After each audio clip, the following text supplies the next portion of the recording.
Bienvenidos a Diálogos Públicos Veracruz. Este es un programa, es un foro de comunicación directa entre los candidatos a la gubernatura y la comunidad universitaria.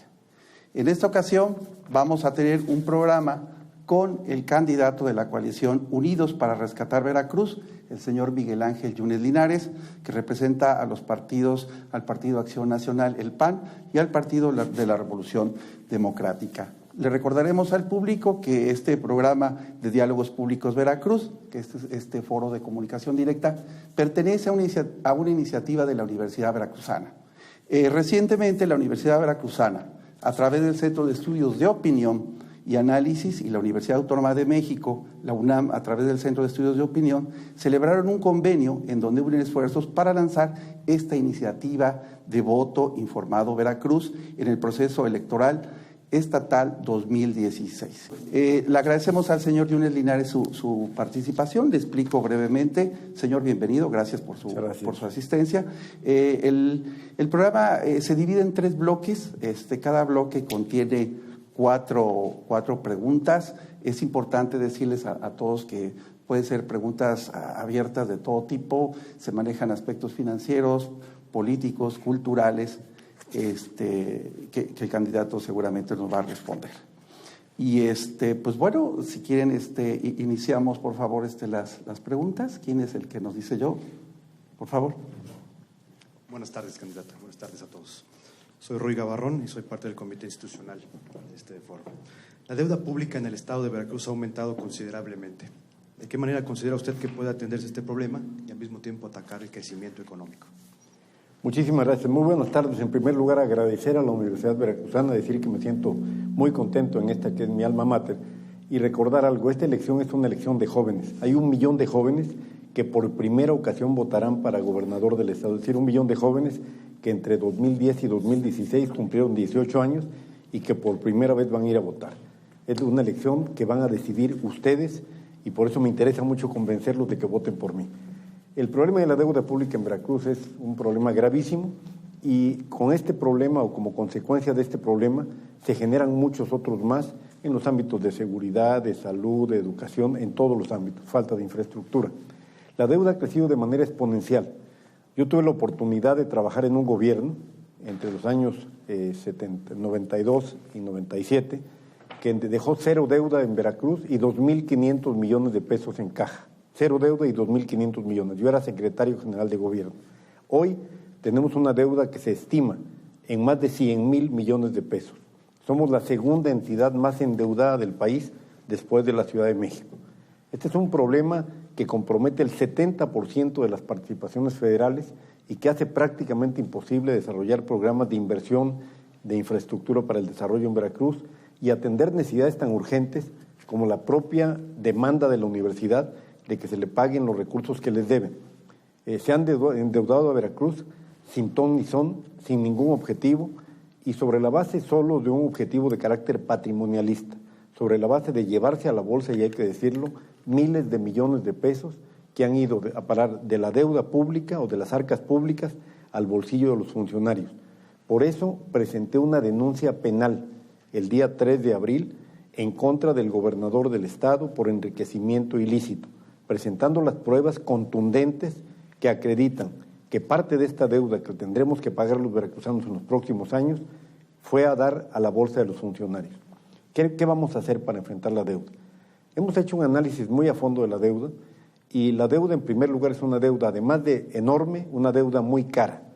Tenemos algunas instituciones bancarias que le prestaron al gobierno de Veracruz a tasas del 9% anual, cuando una tasa normal para un gobierno es de TIE más 2, que vendría equivaliendo a un 5,5%, es decir, están pagando 3 puntos y medio más. Esos 3 puntos son 3 puntos de corrupción. Es dinero que pagan extra a los bancos para que los bancos por fuera se los devuelvan. ¿Qué vamos a hacer? Primero que nada, renegociar la deuda para bajar las tasas de interés, para que la deuda sea más manejable y poder liberar recursos. Segundo, vamos a presentar un programa de austeridad plena en el gobierno del Estado a partir del ejercicio 2016, que me tocará solamente un mes, el mes de diciembre de 2016, 2017 y 2018, de tal manera que todos los gastos superfluos, gastos redundantes, gastos de representación, de viajes, comidas, etcétera, que son gastos que llevan mucho dinero, que llevan un gasto enorme realmente, puedan utilizarse mejor en infraestructura. Quiero darles un dato que les va a interesar. La inversión el año pasado en infraestructura para el desarrollo en Veracruz fue de 12,000 millones. En este año bajó a 3,000 millones. En cambio, el gasto corriente subió 5,000 millones de pesos. ¿Por qué razón? Porque este año hay campañas y porque requieren recursos para la campaña del PRI. Eso no puede ser. ¿Cómo vamos a hacer para generar inversión, desarrollo y empleo? Evidentemente requeriremos de la participación de particulares, de la participación de la iniciativa privada, pero para hacerlo, para generar estas condiciones, necesitamos en primer lugar restablecer el Estado de Derecho en Veracruz. No solo me refiero a seguridad pública, que es muy importante, sino también a seguridad jurídica, que quienes vengan a invertir en Veracruz sepan que los tribunales responden a la ley, responden a la Constitución y no a lo que un gobernador les ordena, que sepan que la legislatura del Estado es un órgano autónomo, que actúa con base en los principios constitucionales y no en lo que les ordena el gobernador del Estado. Vamos a generar condiciones de seguridad jurídica, vamos a estimular fiscalmente también a los inversionistas. Ustedes saben que muy recientemente el impuesto a la nómina subió un 50% la tasa, del 2 al 3%. Vamos a volver a la tasa del 2% para que vengan inversionistas. Y a mí me gusta siempre poner un ejemplo porque está muy cerca y es muy reciente. Ustedes saben que el gobierno de Puebla logró que se fuera a establecer a Puebla la armadora de automóviles Audi. Generó 6,000 empleos de inmediato, empleos bien pagados. La pregunta es ¿por qué no se estableció esa planta en Veracruz? Teniendo en Veracruz 3 puertos de los más importantes de México, el de Veracruz, que es el más importante del país, el de Coatzacoalcos y el de Tuxpan, y 3 aeropuertos, el de Poza Rica, el de Veracruz y el de Minatitlán. Somos el único estado del país que tiene 3 puertos y 3 aeropuertos internacionales, y aún así no hemos podido atraer inversión. ¿Por qué? Porque hay corrupción, porque hay inseguridad jurídica, porque no hay estímulos a la inversión. Vamos entonces a abatir la deuda, a administrar los recursos con honestidad y con eficiencia, y algo muy importante, vamos a exigir que el dinero que se robaron vuelva a las arcas públicas. Yo no estoy de acuerdo de ninguna manera con el borrón y cuenta nueva. No estoy de acuerdo con que 35,000 millones de pesos que en opinión del Auditor Superior de la Federación desviaron solo en los últimos 3 años se queden en el bolsillo de los funcionarios. Tienen que volver a las arcas públicas para aplicarse en la Universidad Veracruzana, en salud, en educación y en todo lo que requiere Veracruz. Vamos con la segunda pregunta, por favor. Buenas tardes, mi nombre es Paola Favela Sánchez, soy estudiante de la Universidad Veracruzana y mi pregunta es la siguiente. Ante la problemática financiera que presenta el gobierno estatal con distintas instituciones, en particular la deuda con la Universidad Veracruzana y con el Instituto de Pensiones del Estado, ¿qué soluciones aportará? Gracias, Paola. Mira, en los presupuestos públicos hay determinados rubros que son obligaciones del Estado a favor de terceros, en este caso a favor de la Universidad Veracruzana y del Instituto de Pensiones del Estado. Si tú esos recursos que están etiquetados, como se dice en el argot presupuestal, no los utilizas en lo que debes utilizarlos, estás cometiendo un delito. Por eso la rectora de la universidad, a nombre de la comunidad universitaria, presentó denuncias penales, porque desviaron más de 2,000 millones de pesos que son de la universidad y los aplicaron no se sabe en qué, no se sabe dónde.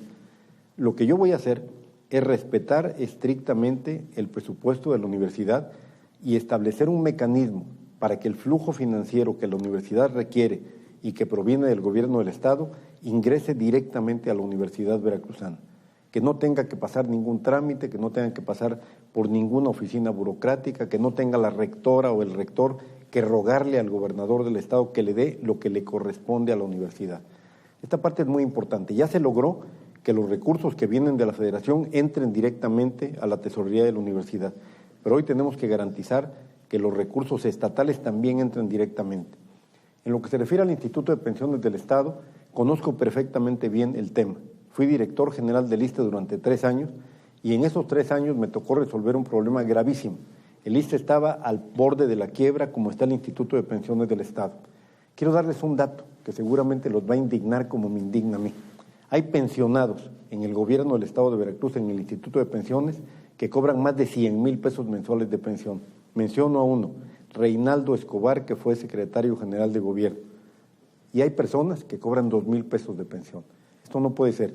En el gobierno federal, particularmente en el ISSSTE, donde yo fui director general 3 años, nadie cobra una pensión superior a 10 salarios mínimos generales del Distrito Federal. Así se jubile como secretario de Estado. Esto es injustísimo. Por eso el Instituto de Pensiones se encuentra al borde de la quiebra. Por eso y porque hay menos contribuyentes cada día y las personas se jubilan con cantidades muy altas en algunos casos y viven mucho más tiempo.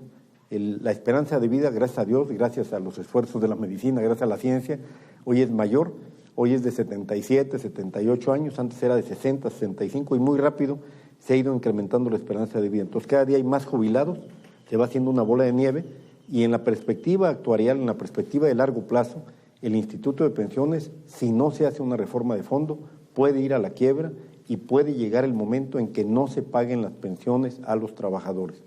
Yo me comprometo como gobernador a trabajar junto con las organizaciones de maestros, de trabajadores del Estado, de universitarios obviamente que están afiliados a pensiones, para que hagamos una reforma que le dé viabilidad al Instituto de Pensiones del Estado en el largo plazo.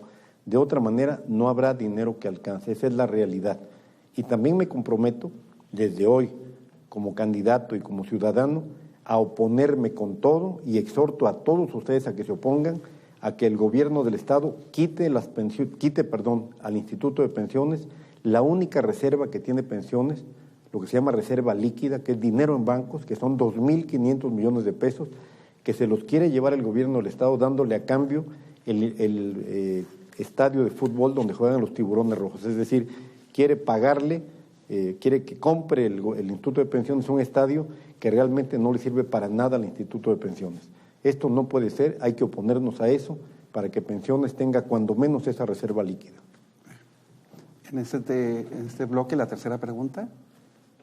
Por favor, te presentas. Mi nombre es Jorge Antonio Hernández Higuera, soy estudiante de la Universidad Veracruzana y mi pregunta es, de acuerdo con la Auditoría Superior de la Federación, Veracruz es un estado reincidente en malas prácticas administrativas. ¿Cuál sería su propuesta para que la Contraloría General del Estado sea un ente que sirva a Veracruz y no a los gobiernos corruptos?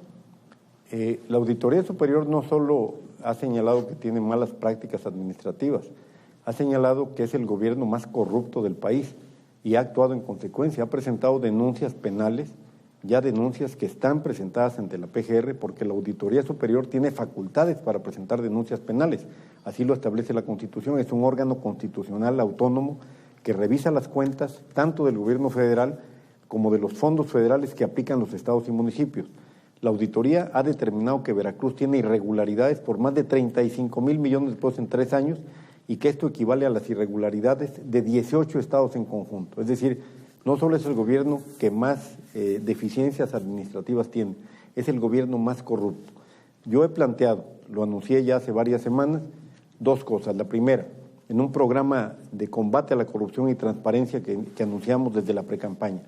La primera, voy a firmar un convenio con la Auditoría Superior de la Federación y con la Secretaría de la Función Pública Federal para que me señalen cuáles son las mejores prácticas en la aplicación de los recursos federales, de los fondos federales que vienen a Veracruz, fundamentalmente para educación, salud, seguridad pública, infraestructura.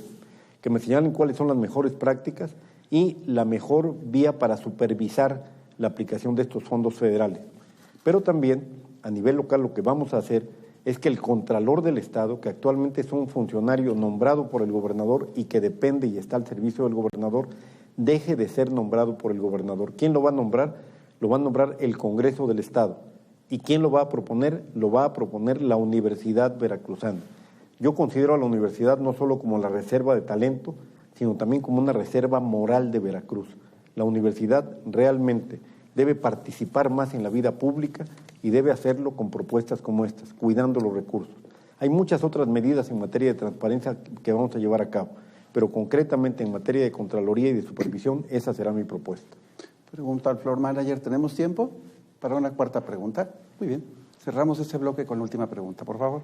Buenas tardes, mi nombre es Fátima Guadalupe Márquez Silva, soy estudiante de la Universidad Veracruzana y mi pregunta es en cuestión de las dependencias que han estado a su cargo, se han visto envueltas en actos de corrupción. En caso de llegar a la gubernatura, ¿Cómo garantizaría que esta situación no se repita?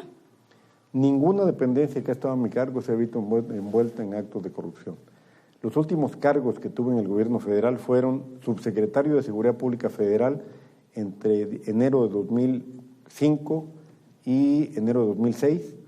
Todo 2006 fui secretario ejecutivo del Sistema Nacional de Seguridad Pública y desde diciembre de 2006 hasta febrero de 2010 fui director general del ISSSTE.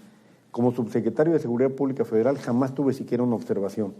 Como secretario ejecutivo del Sistema Nacional de Seguridad Pública tampoco.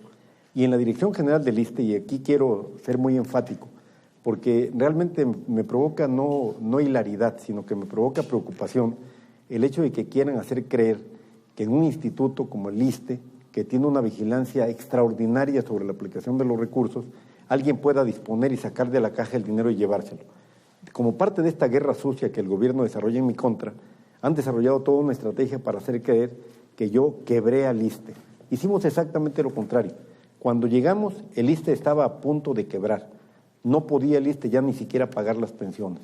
Se aprobó una ley que empezamos a gestionar en el mes de diciembre de 2006 y que se aprobó en marzo de 2007, apenas entrando el gobierno de Calderón, una ley que le ahorró a México 30 puntos del Producto Interno Bruto, 30 puntos, una ley que se considera la más importante en el gobierno de Calderón. A partir de esa ley, el instituto tuvo recursos para pagarle a los pensionados, tuvo recursos también para mejorar el sistema de salud y estábamos vigilados, y hasta la fecha el instituto está vigilado por estas dependencias. Secretaría de la Función Pública, que es una dependencia del Poder Ejecutivo. Auditoría Superior de la Federación, que depende de la Cámara de Diputados. Contraloría Interna del propio Instituto de Seguridad. Comisión de Vigilancia integrada por sindicatos. Junta directiva en la cual participan sindicatos y participa gobierno, y un despacho externo que se llama Pricewaterhouse. ¿Qué fue lo que sucedió cuando dejamos el ISSSTE? Sucedió que dejamos 56,000 millones de pesos de reservas líquidas en bancos, y ahí están los reportes del instituto. Cuando yo dejo el ISSSTE en el año 2010, en bancos había 56,000 millones de pesos. Pero les quiero pedir un favor, ustedes que tienen acceso a internet, y seguramente lo pueden hacer al salir de aquí, entren a la página de la Secretaría de la Función Pública y busquen un rubro que se llama funcionarios sancionados, amonestados, cesados, etcétera, y busquen mi nombre y les garantizo que no va a aparecer, porque jamás me he visto envuelto en un hecho de corrupción. Han querido hacer una guerra sucia porque saben que les vamos a ganar las elecciones y tienen obviamente que inventar todo. Jamás. Ustedes lo pueden hacer, que no quede a lo que yo les diga. Les ruego que lo hagan, que busquen. Quiero decirles también que oportunamente, desde el año 2005, autoricé a que se publicaran mis declaraciones patrimoniales. Si entran igualmente a la Secretaría de la Función Pública y buscan declaraciones patrimoniales y ponen mi nombre, están todas, desde el año 2005 hasta que dejé la dirección del ISSSTE. Y el día 1 del mes de abril presenté mi declaración 3 de 3, es decir, patrimonial, de intereses y fiscal, y está publicada ya en internet y la pueden consultar ustedes. La mejor forma de combatir la corrupción es la transparencia y he tratado de ser transparente toda mi vida. Vamos a hacer un corte y con este diálogo directo entre la comunidad universitaria y el candidato Miguel Ángel Yunes Linares. Una pausa, por favor.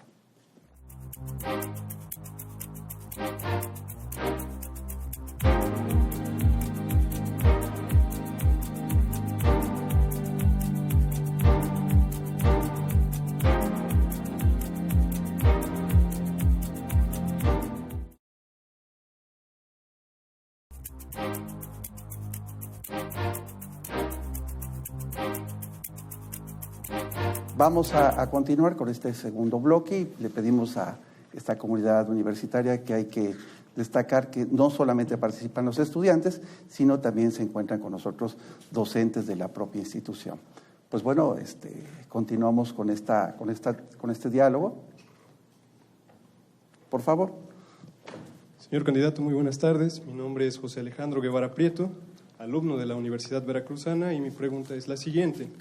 Existe una averiguación en su contra sobre el enriquecimiento ilícito. ¿Qué dice al respecto? Gracias, Alejandro. Mira, han presentado muchísimas denuncias en mi contra. Las presentaron en 2013, 2014. Cada vez que soy candidato presentan denuncias, una, otra. inventan cualquier tema y presentan denuncias sobre cualquier tema. Efectivamente, como tú dices, presentaron en 2013 y posteriormente el año pasado, cuando ya se sabía que yo iba a ser candidato, la misma denuncia de 2013. Una denuncia que no tiene ni pies ni cabeza, que señala cosas que mejor no las refiero porque no vienen al caso. Dicen, por ejemplo, que tengo cuentas en Tailandia, cuando en mi vida he ido a Tailandia. Yo sé que es una cosa absurda, pero no tiene sentido. Yo a eso respondo con una respuesta de sentido común. Si yo tuviera una denuncia, una averiguación previa por enriquecimiento ilícito o por cualquier otro delito, por cualquier otro, yo les pregunto a ustedes, ¿sí saben que la Procuraduría General de la República la maneja el PRI? Digamos, Peña Nieto es priista, y la Fiscalía General del Estado la maneja Duarte, que es del PRI. Si ellos tuvieran elementos en mi contra, ¿procederían o no procederían? Pues claro que procederían, hombre. Si lo único que no quisieran es verme aquí, lo único que no quieren es verme ganando la elección para gobernador del Estado. Entonces, como parte de toda esta guerra sucia, evidentemente presentaron denuncias en mi contra y han seguido presentando en contra mí, en contra de todo el mundo. Pero yo les pregunto eso, ¿hay posibilidades de que alguien sea protegido por el PRI sin ser del PRI? Yo no necesito ser protegido por nadie, no busco impunidad. Si yo hubiera cometido un delito, ni siquiera hubiera buscado la posibilidad de ser candidato a gobernador, porque evidentemente sacarían y procederían en mi contra. Pero si no proceden es porque no tienen ningún elemento. Nunca he sido citado, nunca, por la Procuraduría General de la República ni por la Fiscalía General del Estado. Y denuncias han presentado todas. ¿Qué es lo que hacen? Presentan una denuncia, dan a conocer a los medios la denuncia y la Procuraduría General de la República de inmediato, cuando se presenta una denuncia, pide información sobre bienes. Piden la información al gobierno del Estado, dicen, oye, se presentó una denuncia en contra de Miguel Ángel Yunes, te pido me informes qué bienes tiene. El gobierno del Estado da a conocer esa solicitud de información y dice, mira, sí lo están investigando. Pues sí, a cualquiera. Si yo presento una denuncia en contra tuya, en contra de cualquier persona, la obligación de la Procuraduría es pedir informes, el gobierno responde y también el gobierno está obligado a mantener confidencialidad, pero no la mantienen precisamente porque de lo que se trata no es de denunciar, sino de denostar, de desprestigiar, de hacerle daño a las personas, de impedir que saquen al PRI del gobierno, de mantener la cadena de corrupción y de impunidad que han mantenido durante muchísimos años, particularmente durante el gobierno de Fidel Herrera y de Duarte. Fidel Herrera, que trajo a Veracruz a la delincuencia organizada, dejó a Duarte para que lo encubriera, para que lo protegiera. Esa es la realidad. No porque Duarte fuera el mejor candidato o fuera a ser el mejor gobernador, sino porque iba a ser, como lo es, el mejor encubridor. Y hoy les pregunto a ustedes, ¿dónde está Fidel Herrera? A estas horas, mientras nosotros en Veracruz debatimos la crisis del Estado, la crisis en materia de seguridad, la crisis de la universidad, el dinero que se robaron, Fidel Herrera está durmiendo plácidamente en un palacio en Barcelona, pagado por el gobierno mexicano, como cónsul de México en Barcelona para vergüenza de los mexicanos y para vergüenza de los veracruzanos, cuando debiera estar en una cárcel pagando lo que hizo y debiera haber devuelto el dinero que se robó. Ahí sí hay denuncias concretas, hay denuncias específicas, y yo las tengo todas. Miren, la Auditoría Superior de la Federación tiene denunciados a todos los secretarios de Finanzas de Fidel Herrera y a los 6 que ha tenido Duarte como secretarios de Finanzas, con denuncias específicas, concretas, con hechos comprobados.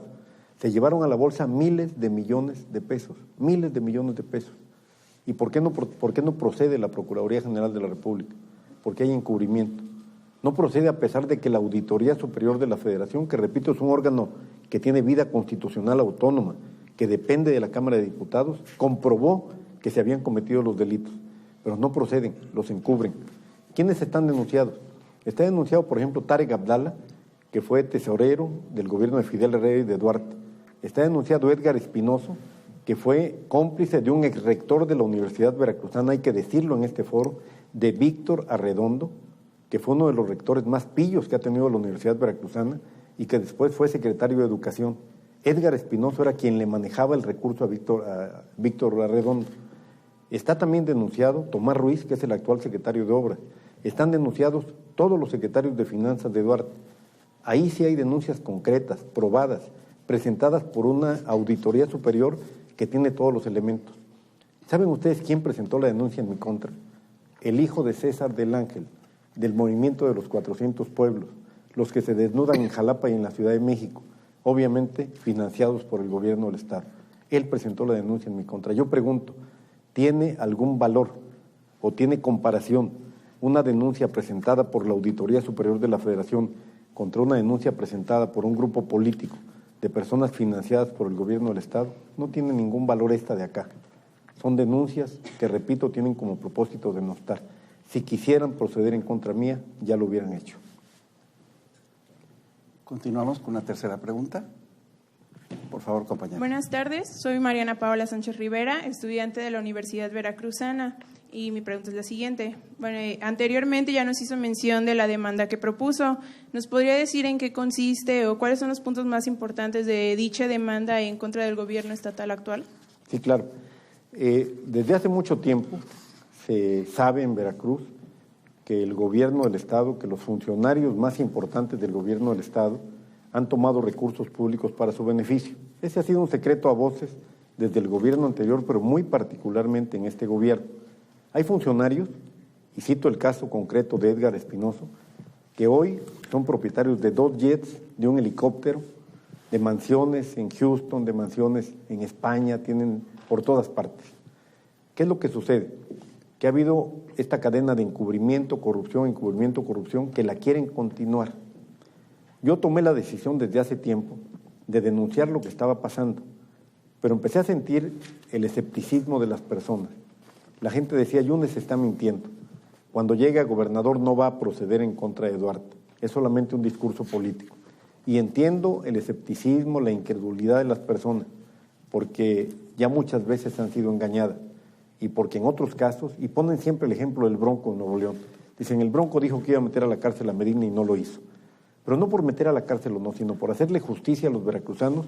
Desde hace 2 años me puse junto con un grupo de amigos a investigar las propiedades de Javier Duarte y encontré toda una red de corrupción que fuimos dándole seguimiento, hasta que localizamos a más de 40 personas que han servido de prestanombres a Javier Duarte, tanto de su familia como colaboradores, como personas también que en el sector privado se prestaron como prestanombres, prestaron su nombre para poner bienes a su favor, bienes a su nombre.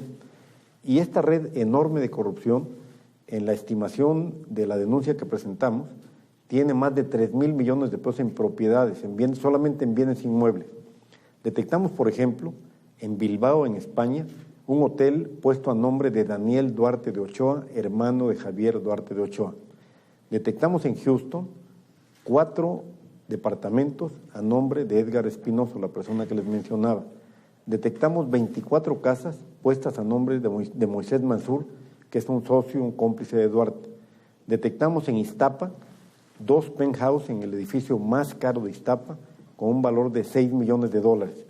Pues yo creo que lo más ofensivo, lo que más a mí como veracruzano me indignó, fue tener los datos, las fotografías, los videos de un rancho que compraron en la zona de reserva más cara que hay en el país, que es la zona de reserva forestal de Valle de Bravo. Compraron 92 hectáreas y en esas 92 hectáreas construyeron 4 residencias, construyeron 50 caballerizas, construyeron un cortijo, construyeron un picadero y construyeron un hospital para caballos. La estimación es de que este rancho, que se llama Camino de las Mesas, se llama el lugar donde está, tiene un valor de más de 250 millones de pesos. El cómplice, Moisés Mansur, que es el cómplice más cercano a Duarte, es a nombre de quien está esta propiedad, pero Duarte la usa normalmente, tiene 2 helipuertos este lugar. Yo me pregunto, ¿cómo es posible que los hospitales de Veracruz están cayendo? Si vamos al hospital civil veremos gente en la calle tirada, hace un mes se murió alguien de frío en la calle, no hay medicinas en los hospitales y Duarte tiene un rancho con 50 caballerizas y hospital para sus caballos. Un rancho que salió del dinero de los veracruzanos. Por eso tomé la decisión de sustentar. Tiene un departamento en Madrid, que también tenemos la escritura, a nombre de Manuel Ruiz Falcón, que es otro de los prestanombres. Entonces, todo esto lo integramos, construimos la red de cómplices, recabamos la información y presentamos formalmente la denuncia. De tal manera que no habrá forma que la Fiscalía, mediante la cual la Fiscalía General del Estado pueda eludir la posibilidad de actuar en contra de Duarte, cuando menos de investigarlo. Y vamos a seguir presentando pruebas. Una estrategia que definimos con los abogados es que vamos a seguir presentando pruebas para que no le puedan dar carpetazo a este tema, para que yo llegue a gobernador el 1 de diciembre y el tema siga abierto y entonces sí podamos profundizar hasta donde se tenga que llegar, no solo para sancionarlos, no solo para encarcelarlos, sino sobre todo para decomisar esos bienes y ponerlos al servicio de los veracruzanos. Eso es lo que se tiene que hacer. Es una denuncia perfectamente bien sustentada, una denuncia muy documentada, nos llevó 2 años trabajarla y nos llevó sobre todo un análisis muy serio, muy profundo de los efectos de la misma y también debo decirlo, el tener el valor para presentarla, porque en esta actividad y en estos momentos en que nos estamos enfrentando a un auténtico grupo de delincuentes organizados, se tiene que pensar también en las consecuencias que puede tener un hecho así. Yo decidí asumirlas porque veo en el pueblo de Veracruz una enorme indignación. Yo he recorrido los 212 municipios desde hace muchos años, pero nunca había visto como hoy a un pueblo indignado, un pueblo que exige justicia y que exige que quienes se robaron su dinero no solo sean sancionados, sino que recuperemos lo que se robaron, y ese es mi compromiso, lo voy a hacer. Vamos a cerrar este segundo bloque con la última pregunta, por favor. Buenas tardes, señor candidato. Soy Adrián Salas, del Comité Académico de la Universidad, de voto informado. En caso de ganar las elecciones, ¿cuáles serán las acciones concretas para que los veracruzanos tengamos seguridad y podamos recuperar la confianza en la justicia? Muchas gracias, Adrián. Mira, he tenido en mi vida la oportunidad de trabajar en seguridad pública en 2 ocasiones. Primero, entre 1992 y 1997, fui secretario general de gobierno en Veracruz, etapa en la que, por cierto, se logró la autonomía de la Universidad Veracruzana. En esa etapa no había Secretaría de Seguridad Pública, había Dirección de Seguridad Pública y dependía del secretario de gobierno, es decir, dependía de mí. Hicimos un trabajo en materia de seguridad que llevó a Veracruz a ser el estado más seguro del país. Ahí están los registros históricos, no lo digo, no confíen en mi palabra, chéquenlo. En internet están los registros históricos. En Veracruz no había secuestros, había muy pocos problemas de tráfico de personas, de tráfico de indocumentados como lo hay hoy. La delincuencia organizada prácticamente no estaba presente en Veracruz. El robo a casas habitación lo combatimos con toda firmeza. Creamos nuevas policías, por ejemplo, en Jalapa, creamos la policía Jalapa, Banderilla, San Andrés Tlalnehuayocan. En Veracruz creamos la Policía Intermunicipal Veracruz Boca del Río. En Poza Rica creamos la Policía Intermunicipal Poza Rica Tihuatlán Coatzintla. Y creamos una policía estatal de alto nivel, de alta calidad, y logramos estándares de seguridad que realmente yo, hoy que veo cómo está Veracruz, los añoro. ¿Qué vamos a hacer? Bueno, después tuve la oportunidad con el presidente Fox de ser subsecretario de Seguridad Pública Federal y secretario ejecutivo del Sistema Nacional de Seguridad Pública. Y hasta hace unas semanas fui presidente de la Comisión de Seguridad Pública de la Cámara de Diputados. Es decir, soy el único aspirante al gobierno del Estado de Veracruz que conoce el tema de seguridad. Punto. Es como si un médico viniera y dijera, yo sí conozco de hospitales, yo tendría que reconocer que él sí sabe de hospitales. Yo conozco el tema de seguridad pública. ¿Qué vamos a hacer para recuperar la tranquilidad? Lo primero es que el gobierno del Estado y la policía del Estado se desvinculará de la delincuencia organizada. Eso es un hecho cierto y lo vimos en Tierra Blanca. Quienes levantaron a los 5 jóvenes, quienes los desaparecieron, fueron policías estatales. Y lo tuvo que reconocer Duarte cuando los padres de familia mostraron el video tomado por alguna cámara que estaba ahí cerca, donde constaba que la policía del Estado los había levantado. Y cuando llega la Gendarmería Nacional y detiene a algunos implicados, no le queda al gobierno del Estado más que reconocer que es la policía estatal vinculada con la delincuencia organizada quien levantó a estos jóvenes y los desapareció. Yo pregunto, ¿y qué siguió después? ¿Destituyeron al secretario de Seguridad Pública? No. La semana pasada le dieron un premio, le dieron un diploma, un reconocimiento por su destacada labor. En cualquier país del mundo se hubiera ido el gobernador del Estado o un presidente de la República. Nosotros lo primero que haremos es desvincular a la policía estatal de la delincuencia organizada. Vamos a tener una policía estatal nueva, limpia, bien capacitada, bien equipada, que utilice los sistemas más modernos tecnológicos para combatir a la delincuencia. Como subsecretario de Seguridad Pública Federal, tuve la oportunidad de viajar a muchos países del mundo, no de paseo, no a viajar por viajar, sino a conocer sistemas modernos de seguridad. Y me impactó particularmente Israel, obviamente Estados Unidos, pero Israel especialmente. Ahora, en esta etapa de mi vida como candidato, invité a amigos que tengo en Israel y en Estados Unidos a que vinieran conmigo a construir el Plan Estatal de Seguridad Pública, y lo anuncié la semana pasada en Coatzacoalcos. ¿En qué consiste? Vamos a mantener a las fuerzas federales en Veracruz, Marina, Ejército, Gendarmería Nacional, vamos a mantener también a la Policía Federal, pero vamos a tener una policía estatal, una sola, muy eficiente, y vamos a reconstruir las policías municipales, porque ha sido un error gravísimo desaparecer las policías municipales. Las policías municipales son las que tienen que estar a cargo de la prevención del delito, que esa es la tarea más importante en materia de seguridad. Siempre es mejor prevenir que perseguir delincuentes. Cuando ya se delinque, cuando ya se afecta a la persona, ya no hay remedio, ya la persona está lastimada. Vamos a tener policías municipales, una policía estatal y policías federales vigilando a los veracruzanos. Le voy a pedir al secretario de la Defensa Nacional que me sugiera a un general del más alto rango, de preferencia veracruzano, para nombrarlo secretario de Seguridad Pública y que tenga la coordinación de los 3 niveles que lucharán en contra de los delincuentes. Pero también propusimos la semana pasada acciones concretas, por ejemplo, en el tema de desaparición forzada de personas. Ustedes saben que cuando se denuncia la desaparición de una persona, la respuesta inmediata de la autoridad es: se fue con el novio, anda de fiesta, seguramente anda de fin de semana, pero no actúan de inmediato. Me reuní con los padres, con las madres de familia, primero en Veracruz, después en Coatzacoalcos, y convenimos una serie de acciones. Por ejemplo, algo que hicieron en Colombia, un sistema de respuesta inmediata. Si alguien no aparece, hablas por teléfono, lo denuncias, y de inmediato, por vía electrónica, se empieza a checar en hospitales, delegaciones de policía, de marina, del ejército, retenes, en todas partes, si no se encuentra en ese lugar.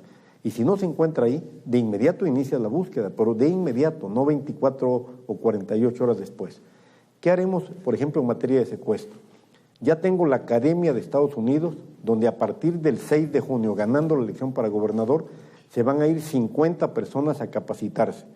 30 de estas personas se van a capacitar en tareas de campo, de investigación en campo y en rescate de víctimas. Y 20 van a hacer labores de inteligencia. ¿Qué quiere decir? Van a interceptar teléfonos de secuestradores, van a saber dónde se mueven los secuestradores, van a conocer el modus operandi de los secuestradores, van a utilizar drones para ubicar el lugar donde se encuentran, van a preparar todo el esquema para que los otros 30 vayan a campo y rescaten a las víctimas. Yo les aseguro que en 6 meses vamos a recuperar la seguridad en Veracruz. Sé cómo hacerlo, tengo la voluntad de hacerlo y hay recursos para hacerlo, que eso es lo más importante. Pero los recursos también se los han robado. Es increíble. Solamente en el año pasado se robaron 430 millones de pesos del subsidio para la seguridad de estados y municipios. Esto no puede ser. Esto tiene que cambiar. Vamos a hacer una pausa, un corte y regresamos.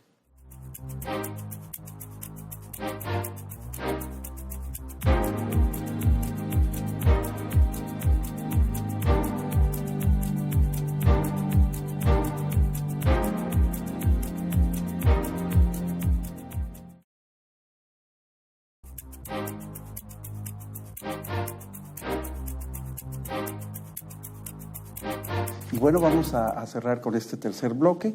Otras 4 preguntas, por favor. Compañera.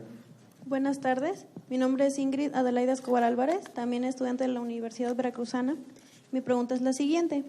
Teniendo en cuenta los múltiples asesinatos a periodistas en nuestro estado, ¿qué hará usted para garantizar la libertad de expresión y la integridad física de los periodistas?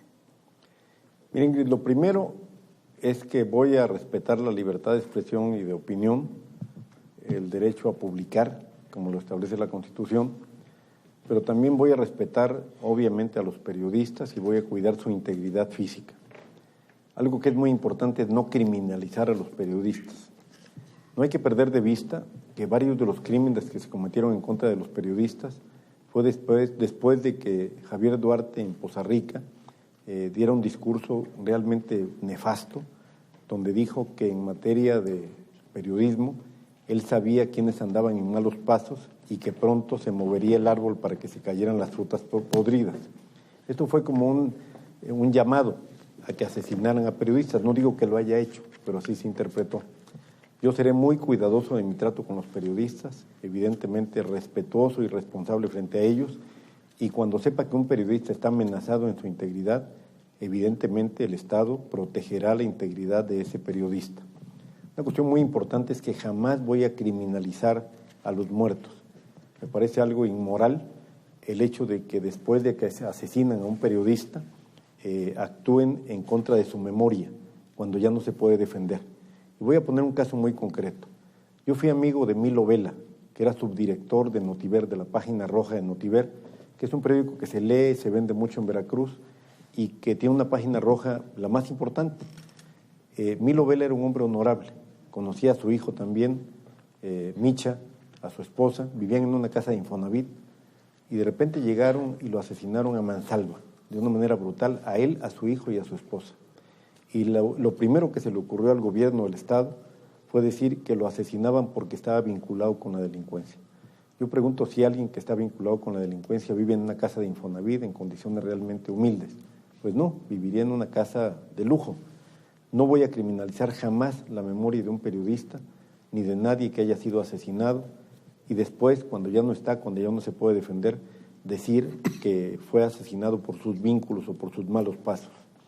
Y la Comisión Estatal para la Defensa y Protección de Periodistas servirá para eso, para proteger a los periodistas y no para proteger al gobierno del Estado.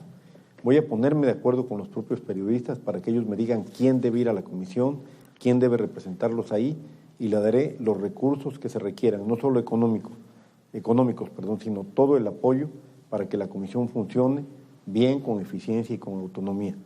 Es importantísimo. Una forma de respeto a la libertad de expresión en Veracruz es dejar que sean los propios medios los que se autorregulen y que el gobierno del Estado no compita con los medios de comunicación que luchan por decir la verdad y que luchan por transmitir realmente la verdad ciudadana. Hemos visto en Veracruz cómo en los últimos años empezaron a surgir por todas partes periódicos, muchos de ellos que se regalan, es decir, que se financian con recursos públicos, con recursos del gobierno del Estado. Yo no lo voy a hacer. Los periodistas, el periodismo es una tarea comercial, es una tarea mercantil, es una tarea importante, pero no podemos de ninguna manera, no debe el gobierno del Estado intervenir con recursos públicos, generando condiciones no propicias para la competencia entre los medios. Seré respetuoso de la libertad de expresión. Gracias. Una segunda pregunta, por favor. Buenas tardes, señor candidato. Mi nombre es José Francisco Federico Rayón, estudiante de la Universidad Veracruzana. La cuestión es, Veracruz es el segundo estado con mayor número de pobres, según cifras de Coneval. ¿Qué propuestas tiene para combatir la pobreza? En 2 años de gobierno, entre 2012 y 2013, en el gobierno actual, se incorporaron cada día 675 pobres más a las filas de la pobreza, es decir, 500,000 de pobres más en 2 años, entre 2012 y 2014. Tenemos un 60% de la población de Veracruz en situación de pobreza y 1.200.000 en situación de pobreza alimentaria, es decir, 1.200.000 veracruzanos para quienes el alimento es un lujo. Esto no puede ser. Todo México dice Veracruz es uno de los estados más ricos, pero realmente somos uno de los estados más pobres, con más pobres, teniendo una riqueza natural y humana extraordinaria. ¿Qué es lo que ha pasado? Que no se ha atendido el problema de raíz. La forma más eficiente de combatir el problema de pobreza es generar empleos, desarrollo económico, que Veracruz realmente le dé la posibilidad a los jóvenes de trabajar, de desarrollarse, de tener un empleo digno, un salario justo, pero también un modelo compensatorio, un sistema compensatorio en el cual con recursos públicos podamos darle a los más pobres salud, educación, apoyarlos para que tengan su vivienda, apoyarlos para que tengan agua potable, drenaje, que tengan una casa digna. No hay programas de inversión en esta materia. Les daba un dato hace un momento. El gasto de inversión en infraestructura en Veracruz bajó de un año para el otro de 12,000 a 3,000 millones y el gasto corriente subió 5,000 millones de pesos. Es decir, el gasto en servicios personales, en gasto en viajes, el gasto en viáticos. Lo que vamos a hacer para atender y para combatir el problema de pobreza es generar empleo, generar desarrollo económico, pero también invertir recursos públicos en el sistema de salud para que cuando una persona pobre vaya al centro de salud encuentre que hay medicamentos y no lo tengan que sacar de su bolsa. Vamos a generar mucho más becas para niños en situación de pobreza. Vamos a generar becas para jóvenes que no tienen la posibilidad de estudiar con recursos de su familia. Vamos a pagar lo que yo le llamo la deuda social. Es decir, Veracruz tiene una deuda enorme, pero la más importante es la deuda social, la que no hemos pagado, la que le debemos a millones de veracruzanos. Y eso solamente se puede hacer administrando de manera eficiente y honesta los recursos públicos de Veracruz. Señor candidato, vamos a tener una última pregunta. Buenas tardes, mi nombre es Guadalupe González Martínez, estudiante de la Universidad Veracruzana, y mi pregunta es la siguiente: ¿qué propondría usted para alentar a los jóvenes universitarios a interesarse más por los temas de la política? Bueno, yo les rogaría que se interesen en la política, porque de repente el desinterés en la política lo que genera es espacio para que los políticos que no quieren a Veracruz, que solamente quieren tener espacios en la política para apropiarse de los recursos públicos, tengan la libertad de hacerlo. Si los jóvenes se interesan en la política y si los jóvenes se interesan en la participación ciudadana, no necesariamente en la política partidista, en la política entendida en el sentido de participación en los temas de carácter social, en la política entendida en la participación en los temas que interesan a la comunidad. Yo les pido que participen, les pido que me critiquen como gobernador, les pido que me exijan como gobernador del Estado. Esa es una enorme aportación al desarrollo de Veracruz. Quiero decirles algo, yo estudié en la Universidad Veracruzana, estoy muy orgulloso, fui maestro de la universidad durante 2 años, promoví su autonomía. Esta es una universidad de las mejores del país sin duda, de las más tranquilas también. Y me dio muchísimo gusto ver cuando los jóvenes salieron a la calle a manifestarse. Ojalá y no hubiera sido necesario. Yo hubiera preferido que no fuera necesario. Pero cuando vi a los jóvenes universitarios salir a la calle a exigir sus derechos, dije, este es el Veracruz que yo quiero. Un Veracruz vivo, un Veracruz que actúe, un Veracruz donde los jóvenes no estén mediatizados, no estén anulados. Un Veracruz donde los jóvenes salgan a la calle y digan, devuélvenos el dinero que es de la universidad. Eso es lo que les pido. Eso es lo que yo voy a generar como gobernador. Espacios para que los jóvenes participen, para que los jóvenes tengan la oportunidad de participar directamente en la vida pública de Veracruz. Muchas gracias, señor candidato. Para finalizar, quizás en un minuto que me responda todo el cuestionamiento que hace acerca del Estado de veracruzano es de una gran opacidad. ¿Alcanzarán 2 años para hacer un cambio? ¿Qué le diría usted que lo diferencia del resto de los candidatos? A ver, lo primero es que faltan 1.390 horas para el cambio. De aquí al 5 de junio hay 1.390 horas, 54 días, y vamos a lograr ese cambio. Lo primero y más importante es que se van a ir del gobierno personas que nos han hecho un daño enorme. ¿Por qué considero que tengo las capacidades, las cualidades y por qué aspiro a ser gobernador? Primero, porque tengo experiencia en tareas de gobierno, en tareas complejas, porque me ha tocado enfrentar situaciones difíciles en materia de seguridad pública, por ejemplo, que hoy es la principal demanda de los veracruzanos, porque conozco del sistema de salud perfectamente bien, atendí a 11 millones de mexicanos en el ISSSTE, porque sé de temas financieros, porque sé de un conjunto de temas que he aprendido a lo largo de mi vida, a lo largo de una carrera de muchos años. Pero lo más importante es porque realmente amo a Veracruz. Yo voy a ser gobernador y me voy a quedar a vivir en Veracruz. Y voy a hacer lo mismo que hoy. Voy a venir a correr aquí, a Los Lagos, o voy a correr en el Boulevard de Veracruz, para que la gente me vea, me salude, y si lo hice mal me reclame, y si lo hice bien, cuando menos me sonría. Yo quiero ser un veracruzano como todos. Yo no quiero ser un veracruzano que viva rodeado, que viva protegido, o que terminando el gobierno tenga que salir huyendo. Yo, desde hace muchos años, tomé la decisión de estar en la oposición y hoy estoy a punto de ser gobernador y lo voy a hacer bien porque Veracruz lo merece. Gracias, señor candidato. Estuvimos con el candidato del PAN-PRD, Miguel Ángel Yunes Linares. Le agradecemos su atención. Le recordamos que estamos en la plataforma de voto informado de la Universidad Veracruzana. Usted nos puede clicar y aparte de ver las encuestas de los candidatos a gobernador que están llenando ahí, también estarán todos los programas que estamos haciendo en estos foros de comunicación directa con la comunidad universitaria. Muchas gracias.